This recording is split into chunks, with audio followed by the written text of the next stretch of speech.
Welcome to education hub. आप लोग का एग्ज़ाम जल्द ही स्टार्ट होने वाला है, तो आपको लोग के लिए बहुत ही महत्वपूर्ण प्रश्न जो कि इस बार यहीं आने वाला है, इसमें से ज़रूर आएगा। तो आप लोग प्रश्न अच्छा से देखिए और ध्यान से इसका आंसर मालूम हो तो बताइए और देखिए। चलिए अगला प्रश्न है, रूट 3 एक है। तो आप लोग जानते हैं यहाँ पे जो भी चीज़ रूट में रहता है जिसका वर्गमूल ना निकले वो अपरिमेय संख्या होता है। क्या होता है? जिसे p/q के रूप में ना लिखा जा सकते। तो यहाँ पे पहला है रूट 3, तो रूट 3 का तो वर्गमूल नहीं निकलेगा, इसलिए क्या है? एक अपरिमेय संख्या। चलिए तो सभी बच्चों को मालूम होगा। अगला प्रश्न है, 2, 10 और 20 के लसा और मौसा का अनुपात होगा। तो 2, 10 और 20 के लसा और मौसा के अनुपात आप लोग निकाल लीजिए। तो 2, 10, 20 के मौसा क्या होंगे? 2 हो जाएगा, और लसा अगर आप लोग निकाल रहे हैं तो 20 होगा। क्या हो जाएगा? 20 हो जाएगा। तो यहाँ पे पहले किसका पूछा है? लसा। तो 20 लसा हो गया, बट्टा मौसा कितना हो गया? 2 हो गया। इसको घटाएंगे, क्या हो जाएगा? तो 10/1 यानी 10:1। तो देखिए ऑप्शन बी में है 10:1। चलिए तो अगला प्रश्न को देखा जाए।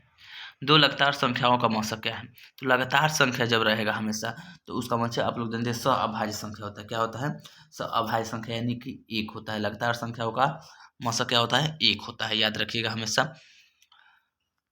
अगला प्रश्न है, 2x + 3y = 11 और 2x - 4y = -24 के हल है। तो देखिए यहाँ पे ऐसा प्रश्न है तो आप लोग बनाइएगा मत, क्योंकि उसमें टाइम लगता है। तो आप लोग सीधे x और y का मान रखिएगा। अगर जिसमें दोनों में क्लियर हो जाए तो मान लिया जाए कि इसमें हम क्या इसका रखें, तो इसका हम x बराबर देखिए इसका आएगा -2 और 5 तो -2 रखें, तो 2 × 2 - 4 + 15 कितना आ जाएगा? 11 आ जाएगा। देखिए, और फिर दूसरा में हम रखा जाए 2 × x यानी -4 और -20, देखिए तो कितना रहे? बराबर -24, यानी देखिए दोनों सही हो जा रहा है। तो ऑप्शन क्या हो जाएगा? इसका डी हो जाएगा। ऐसे आप लोग चारों को कर सकते हैं। समीकरण युग्म 2x + 3y = 5 तथा 4x + 6y = 15 का कैसा हल होगा? तो इसको आप जानते होंगे, सभी बच्चे जानते होंगे, a1/a2, और इसको b1/b2 पर हम उसको सजाएंगे इसका कैसा आ रहा है। तो इसको आप सजाइएगा तो देखिएगा, इसको अगर हम सजा रहे हैं तो कैसा आएगा? तो देखिए यहाँ पे a1 a2 है आप लोग का, तो क्या हो जाएगा? यहाँ पे 2/4 और यहाँ पे 3/6, क्या है? 6, और उसके बाद c1/c2 है तो 5/15। तो आप लोग अगर इसको तोड़ेंगे तो 1/2 1/2 और 1/3, यानी इसका आएगा क्या आंसर? इसका आ जाएगा a1/a2 बराबर b1/b2 ≠ c1/c2। तो इसका आप लोग क्या होता है? तो जो आप लोग इसका होता है तो इस कोई हल नहीं होता है। क्या नहीं होता है? कोई हल नहीं होता है। एक विरोधी युग्म समीकरण है, इसका कोई हल नहीं होगा। तो ऑप्शन नंबर सी है। अगला प्रश्न है, यदि रैखिक समीकरण का युग्म असंगत हो तो उसे निरूपित करने वाली रेखाएं क्या होंगी? देखिए जिसका असंगत हल होगा उसको निरूपित करने के लिए हमेशा समानांतर आएगी रेखा। जब खींचेगा तो आप लोगों का कैसा आएगा? समानांतर आएगा।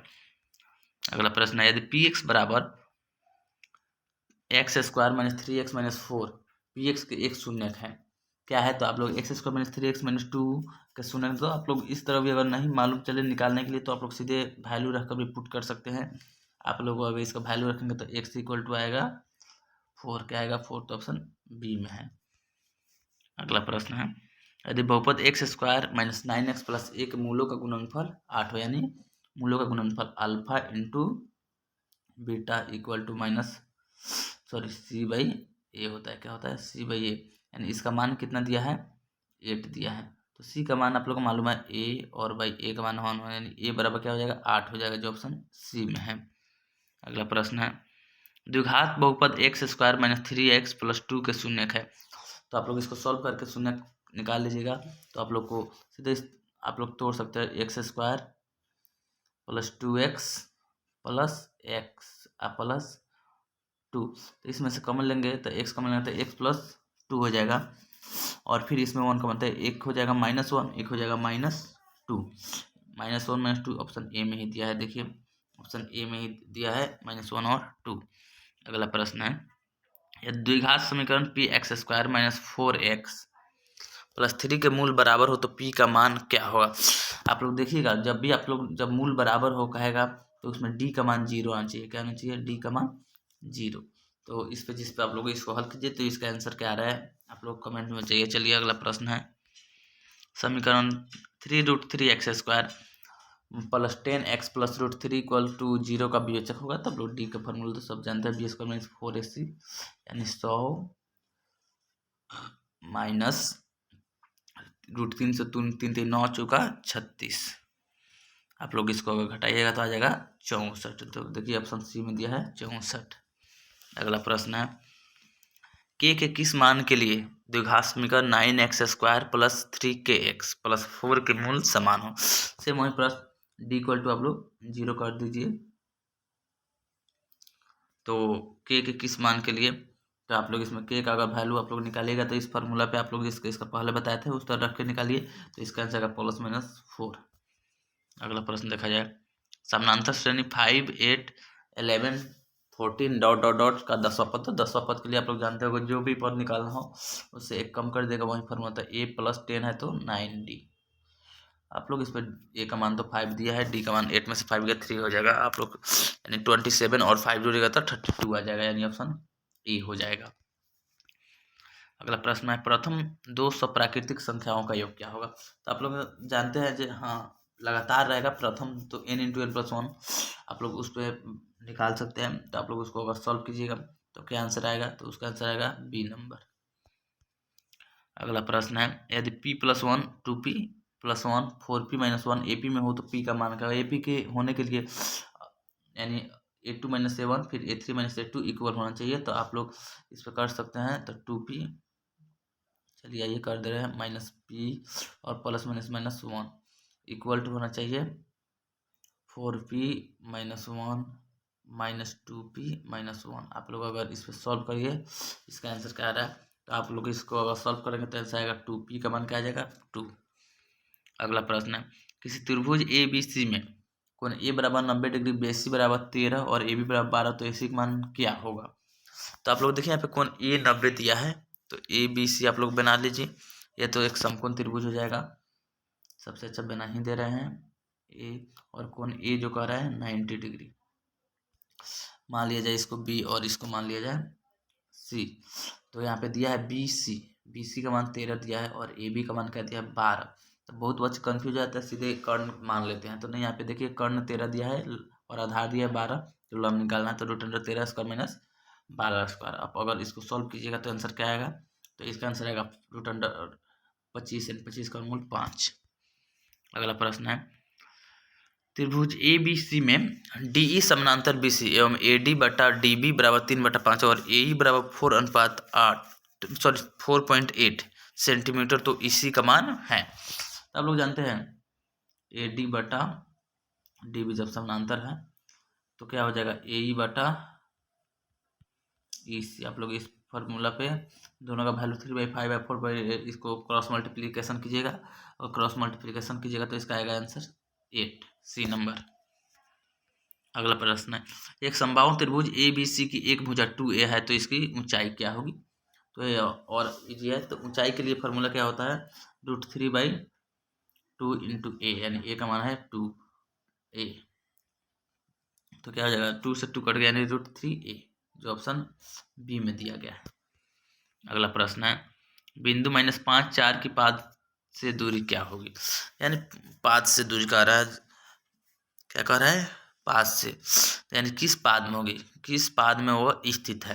तो माइनस और प्लस यानी x का मान माइनस और y का मान प्लस, तो द्वितीय पाद में रहता है x का मान प्लस और x का मान माइनस और y का मान प्लस, तो ये हो जाएगा बी। अगला प्रश्न बिंदु 2 -4 और b 4 - 2 को मिलाने वाली रेखाखंड का मध्य बिंदु है। तो आप लोग जानते हैं मध्य बिंदु के लिए x1 + x2/2 उसी प्रकार y1 + y2/2, तो 4 × 2 = 6 3 हो जाएगा और तो 3 हो जाएगा। उसके बाद -2 और -4 - 2 -6 यानी 3 - 3 ऑप्शन सी है। अगला प्रश्न है कार्तीय तल में स्थित किसी बिंदु 3 - 4 में कोटि का मान क्या होगा। तो आप लोग जानते हैं x को भुज कहा जाता है, x को भुज और y को कोटि याद रखिएगा। तो y का मान इसमें कितना है तो -4 है, तो ऑप्शन ए में दिया गया है। अगला प्रश्न है, यदि साइन ए बराबर 18/17 हो तो कॉट ए का मान क्या होगा। आप लोग इससे निकाल लीजिएगा। यहाँ पे साइन ए होता है साइन ए p/h। साइन ए, यहाँ पे देखिए प्रश्न कैसा दिया है, साइन ए बराबर 18/17, इसको 17/18 होना चाहिए, इसलिए क्वेश्चन ही मान्य है। चलिए अगला प्रश्न देखा जाए। 9 सेक स्क्वायर ए माइनस 9 tan स्क्वायर ए का मान क्या होगा। तो इसमें सब सीधे प्रश्न है, एक्सरसाइज का है।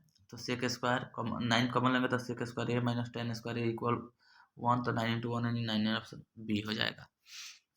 अगला प्रश्न है, कौशिक 90 - ए। तो कौशिक 90 - ए होता है, क्या होता है, कौशिक 90 - ए क्या होता है।